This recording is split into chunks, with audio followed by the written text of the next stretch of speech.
এবং সবচেয়ে ভয়ঙ্কর ব্যাপার হচ্ছে আপনি যখন কারোর উপর জুলুম করেন, ওই মাজলুম আর আল্লাহর মাঝখানে কোনো ফারাক থাকে না।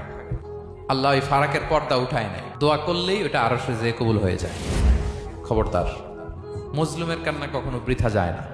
জীবনের কোনো না কোনো সময়ে এর প্রায়শ্চিত্ত আপনাকে করতে হবে। জীবনের কোনো না কোনো সময়ে এর প্রায়শ্চিত্ত করে আপনাকে মরতে হবে। বদদোয়া করছে, ডাইরেক্ট কবুল। খবরদার আমার পেনাঙ্গের ভাইয়েরা, আমরা যেন জালিম না হই।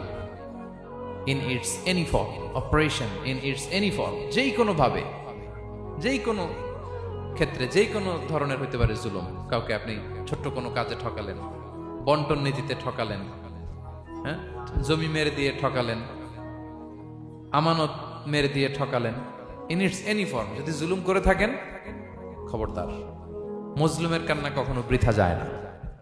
জুলুম শুধু আমাদের জন্যই হারাম না, আল্লাহর জন্য হারাম। আল্লাহ তাআলা বলেন হাদিসে কুদসিতে, ইয়া ইবাদি, হে আমার বান্দারা, ইন্নী হারামতু যুলমা আলা নাফসি, আমি জুলুমকে আমি আল্লাহ নিজের উপরে হারাম করেছি।